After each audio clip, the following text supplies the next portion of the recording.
राज्यात महाराष्ट्र दिनाचा उत्साह, ठिकठिकाणी पालकमंत्र्यांच्या हस्ते ध्वजारोहण तर मुख्यमंत्री फडणवीसांकडून हुतात्म्यांना अभिवादन।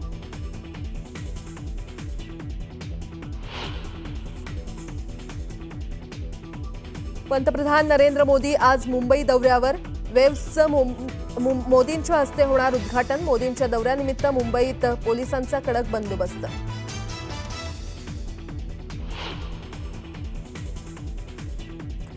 जातनिहाय जनगणनेला केंद्रीय मंत्रिमंडळाची मंजुरी, मोदी सरकारचा मास्टर स्ट्रोक।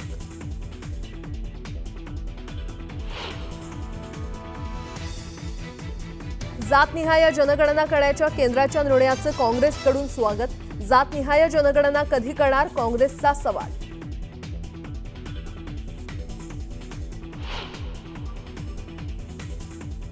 याच्यात आता जो कोण आयोग असेल त्यांनी मात्र त्याच्यामधले सदस्य, त्याच्यामधले सगळे पदावरती असणारे लोक हे निष्पक्षपातीपणानं काम करणारे असावेत। आकडा फुगून सांगणार नसावं, नसता पुन्हा देशाला आंदोलनाच्या पवित्र्यात जावं लागेल। जातनिहाय जनगणनेत आकडा फुगवून दाखवल्यास पुन्हा आंदोलन करू, जरांगे पाटलांचा केंद्र सरकारला इशारा।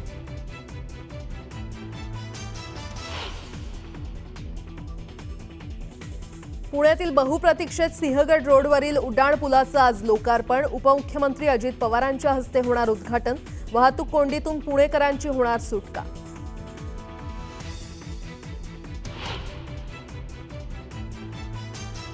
मदर डेअरीनंतर अमूल दुधाचे भाव 2 रुपयांनी वाढले। आजपासून नवे दर लागू होणार।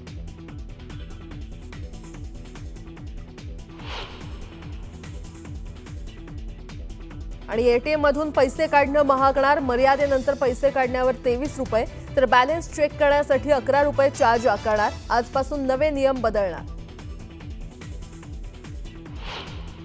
स्वागत। आज 1 मे महाराष्ट्र दिन। महाराष्ट्र दिनाच्या तुम्हा सर्व प्रेक्षकांना खूप साऱ्या शुभेच्छा। बातमीपत्रामध्ये आपण पाहणार आहोत सकाळच्या महत्त्वाच्या 100 बातम्या। अतिशय वेगवान स्वरूपात सुरुवात करूयात। केंद्र सरकारने देशात जातनिहाय जनगणना करण्याचा निर्णय घेतलाय। केंद्रीय मंत्रिमंडळाच्या बैठकीत हा अत्यंत महत्त्वाचा निर्णय घेण्यात आलाय। देशातील सामाजिक जडणघडणीवर मोठा दूरगामी परिणाम करणारा हा निर्णय असल्याचं मानलं जात आहे। मनोज जरांगे पाटलांनी केंद्र सरकारच्या निर्णयाचं स्वागत केलंय। कायदेशीर प्रक्रियेला आमचा विरोध नाही, मात्र ओबीसींचा आकडा फुगवून सांगू नका, अशी प्रतिक्रिया मनोज जरांगे पाटलांनी दिली आहे।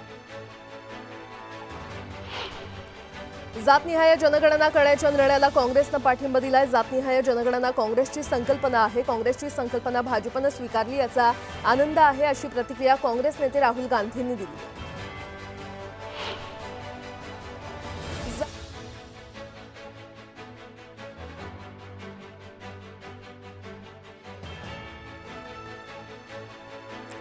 जातनिहाय जनगणना करण्यासाठी आम्ही केंद्र सरकारवर दबाव आणला होता। आता आरक्षणावरील 50% मर्यादा हटवायला हवी, अशी मागणी राहुल गांधींनी केली आहे। जातनिहाय जनगणना करण्याच्या निर्णयाची कशा प्रकारे अंमलबजावणी केली जाणार हे केंद्र सरकारनं स्पष्ट करावं, अशी मागणी राहुल गांधींनी केली आहे। या जनगणनेसाठी अर्थसंकल्पात तरतूद करायला हवी, असं ते म्हटलंय। जातनिहाय जनगणनेचा निर्णय ऐतिहासिक असून मोदी सरकारच्या निर्णयामुळे मागासवर्गीयांना न्याय मिळेल, अशी प्रतिक्रिया मुख्यमंत्री देवेंद्र फडणवीसांनी दिली आहे। तर काँग्रेसनं या जनगणनेला सतत विरोध केला होता, अशी टीका देखील त्यांनी केली। जातनिहाय जनगणनेचा निर्णय घेतल्यानंतर उपमुख्यमंत्री एकनाथ शिंदेंनी पंतप्रधानांचे आभार मानलेत। पंतप्रधान नरेंद्र मोदींनी ऐतिहासिक निर्णय घेतला। या निर्णयामुळे दूध का दूध, पाणी का पाणी होईल, अशी प्रतिक्रिया उपमुख्यमंत्री एकनाथ शिंदे यांनी दिली आहे। संविधान बचावच्या उठसूट बाता मारणाऱ्या काँग्रेसची अवस्था आता सहन होत नाही आणि सांगताही येत नाही, अशी होणार आहे, अशी टीका एकनाथ शिंदेंनी केली आहे। आपली वोट बँक सांभाळण्याच्या स्वार्थापोटी काँग्रेसनं अशी जनगणना होऊ दिली नाही, असं शिंदे म्हटलं।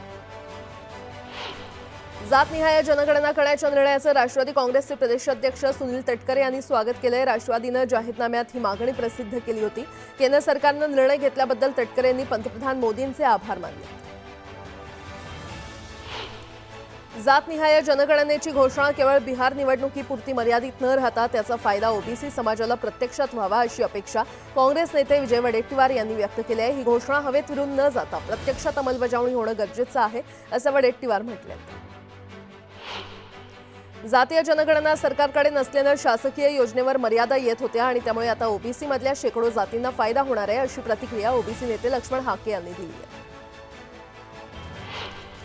काँग्रेस नेते पृथ्वीराज चव्हाण यांनी केंद्र सरकारच्या निर्णयाचं स्वागत केलंय. केंद्र सरकारनं लवकरात लवकर जातनिहाय जनगणना करावी अशी मागणी त्यांनी केली आहे. आजचा दिवस भारताच्या इतिहासातील सुवर्ण दिवस आहे. जातीय जनगणनेवर मंत्री आशिष शेलार यांनी हे वक्तव्य केले. चंद्रपूरमध्ये ओबीसी बांधवांनी फटाके फोडून आणि जल्लोष करून जातनिहाय जनगणनेच्या निर्णयाचे स्वागत केलं. यावेळी ओबीसी बांधवांनी पंतप्रधान मोदींचे आभार मानले. नाशिकमध्ये भुजबळ समर्थकांनी आणि अखिल भारतीय महात्मा फुले समता परिषदेसह अनेक ओबीसी बांधवांनी जल्लोष केला. एकमेकांना लाडू भरवत ओबीसी बांधवांनी आनंद साजरा केला. धाराशिवमध्ये शिवसेना जिल्हाध्यक्षांच्या बॅनरवर तानाजी सावंत यांना स्थान दिलेलं नाही आणि त्यामुळे तानाजी सावंत यांच्या नाराज असल्याच्या चर्चांना उधाण आलंय.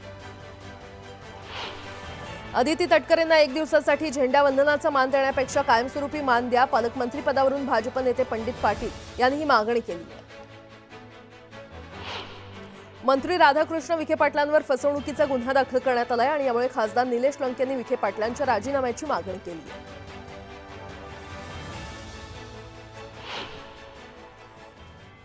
आणि आता एक सविस्तर बातमी पाहूयात. मुंबईतील बीकेसी येथील जिओ वर्ल्ड सेंटर इथे 1 ते 4 मे 2025 पर्यंत वर्ल्ड ऑडिओ व्हिज्युअल एंटरटेनमेंट समिटचं आयोजन करण्यात आलेलं आहे. या कार्यक्रमाचं उद्घाटन पंतप्रधान नरेंद्र मोदी यांच्या हस्ते होणार आहे. या कार्यक्रमाचं यजमानपद महाराष्ट्र शासनाकडे असून मुख्यमंत्री देवेंद्र फडणवीस यांच्या नेतृत्वाखाली हे आयोजन होतंय.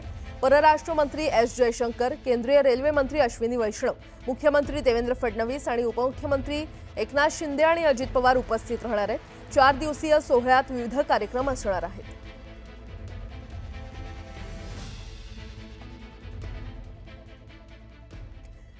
पुन्हा एकदा बातम्या वेगवान स्वरूपात. मंत्री राधाकृष्ण विखे पाटलांनी त्यांच्यावरील आरोपांचं खंडन केलंय. फसवणुकीचं प्रकरण 2004चं असल्याचं त्यांनी म्हटलंय. या प्रकरणात सर्व कोर्टाने क्लीन चिट दिल्याचं स्पष्टीकरण त्यांनी दिलं.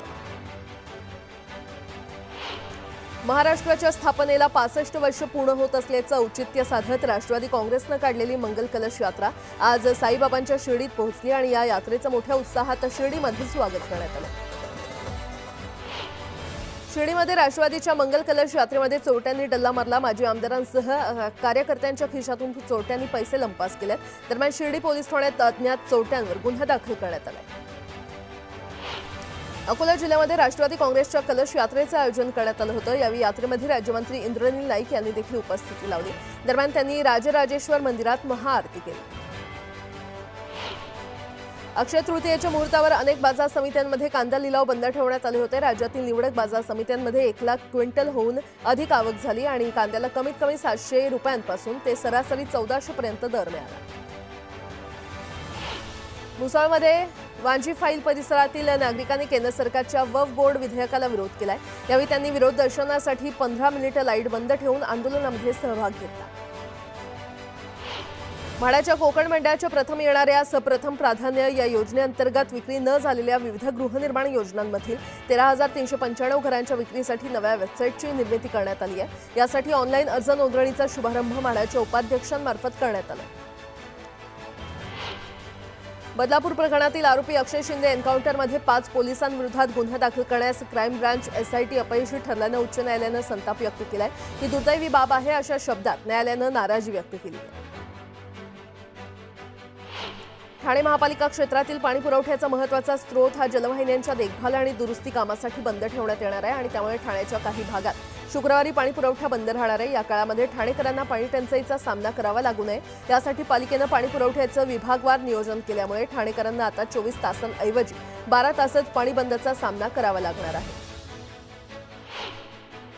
राष्ट्रवादी काँग्रेसचे नेते आणि माजी मंत्री धनंजय मुंडे यांचे निकटवर्तीय समजले जाणारे राजेंद्र घनवट यांची एसआयटी चौकशी केली जाणार आहे. त्यांनी पुणे जिल्ह्यासह राज्यातील शेतकऱ्यांची फसवणूक करून जमिनी लाटल्याच्या आरोपांची विभागीय आयुक्तांच्या अध्यक्षतेखालील विशेष चौकशी समितीतर्फे करण्यात येणार आहे.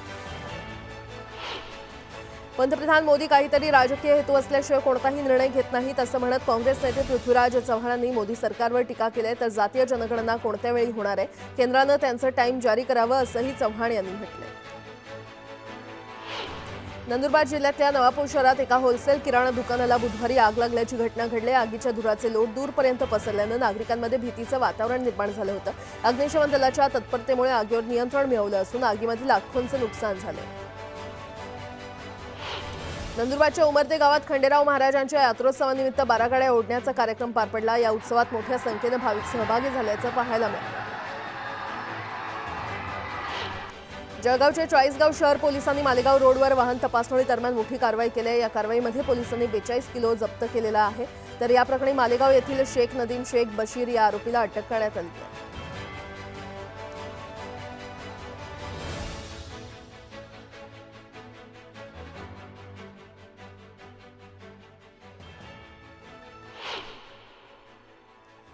आता एक सविस्तर बातमी। एटीएम व्यवहारांवर आजपासून नवीन शुल्क लागू करण्यात येणार आहे।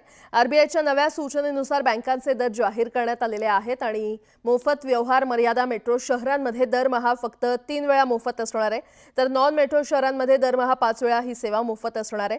मोफत मर्यादेनंतरच शुल्क 23 रुपये आकारण्यात येणार आहे, तर मोफत मर्यादेनंतर 23 रुपये शुल्क द्यावं लागणार आहे।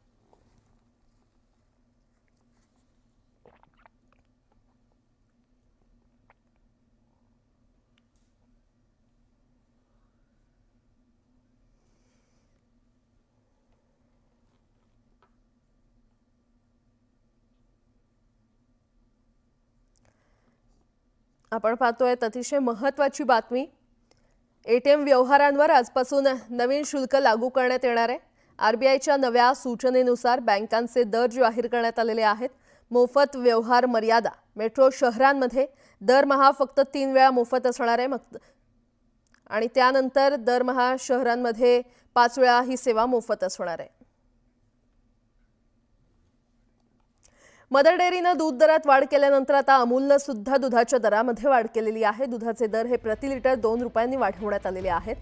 अमूलचे नवे दर 1 मे पासून लागू होतील। देशभरात दूध दरात वाढ करण्यात आली आहे। अमूलनं म्हशीच्या दुधासह standard, gold, Amul slim and trim, Amul Chai Maza, Amul ताजा, अमूल गाय या दुधांच्या दरात वाढ केली आहे। दुधाचे दर प्रति लिटर 2 रुपयांनी वाढवलेले आहेत। आजपासून हे नवे दर लागू करण्यात आले।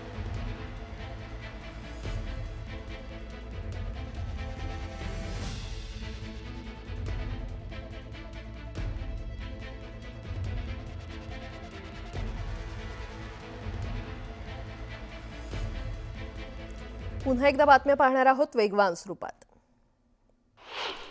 नवी मुंबई महानगरपालिकेनं मुख्यालयाला आकर्षक विद्युत रोषणाई केलेली आहे। महाराष्ट्र दिन आणि कामगार दिनानिमित्त ही विद्युत रोषणाई करण्यात आली आहे। डोंबिवलीमध्ये प्रियकरानं प्रेयसीची गळा आवळून हत्या केली आहे। 3 वर्षांपासून दोघेही लिव्ह इन रिलेशनशिपमध्ये राहत होते। दरम्यान दोघांमध्ये झालेल्या वादातून ही हत्या करण्यात आली आहे।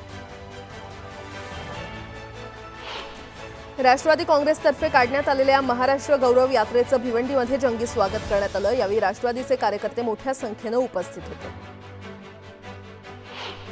कल्याणच्या बिर्ला कॉलेज रोडवर एसटी बसनं दुचाकी स्वाराला चिरडलं। या अपघातात दुचाकी स्वाराचा जागीच मृत्यू झालाय। भिवंडीत वक्फ सुधारणा कायद्याविरोधात बत्तीगुल आंदोलन करण्यात आलं। आंदोलनामध्ये नागरिक, व्यापारी, धार्मिक संस्था या सहभागी झाल्या होत्या। तर घर, दुकानं, कारखाने यामधील 15 मिनिटांसाठी वीज बंद करून सरकारविरोधात रोष व्यक्त करण्यात आला।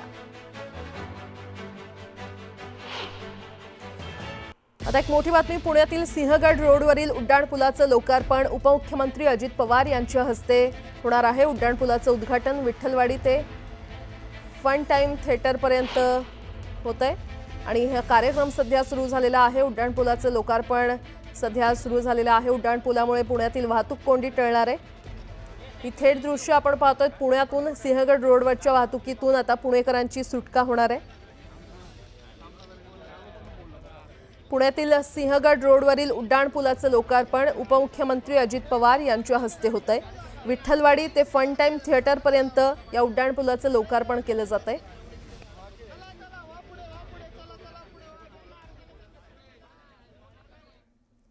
पुन्हा एकदा बातम्या वेगवान स्वरूपात। पाकिस्तानमधील पाकिस्तान पीपल्स पार्टीच्या खासदार पलवशा मोहम्मद जई खान यांनी दरपोक्ती करत भारताला धमकवण्याचा प्रयत्न केलेला आहे। अयोध्येमधील नव्या बाबरी मशिदीची पहिली वीट पाकिस्तानी लष्करातील सामान्य सैनिक लावेल असा फाजील आत्मविश्वास त्यांनी व्यक्त केलाय। अमरावतीमध्ये बौद्ध बांधवांनी जिल्हाधिकारी कार्यालयावर मोर्चा काढला. बुद्धगया येथील महाबोधी विहार बौद्ध धर्मीयांच्या ताब्यात देण्याची मागणी आंदोलकांनी केली. धाराशिवमध्ये विविध मागण्यांसाठी सुरू असलेलं आंदोलन मागे घेण्यात आलंय. प्रताप सरनाईकांच्या आश्वासनामुळे हे आंदोलन मागे घेण्यात आलं. नांदेड जिल्ह्यातील पाणीसाठ्यात सातत्यानं घट होत आहे. जून महिन्याच्या अखेरपर्यंत पुरेल इतका पाणीसाठा शिल्लक आहे. तर पर्जन्यमानाला विलंब झाल्यास नांदेडमध्ये पाणी टंचाई होण्याची शक्यता आहे. अमरावतीच्या धारणीमध्ये खासदार बळवंत वानखेडेंनी पाहणी दौरा केला. यावेळी त्यांनी पाणी टंचाईचा आढावा घेतला.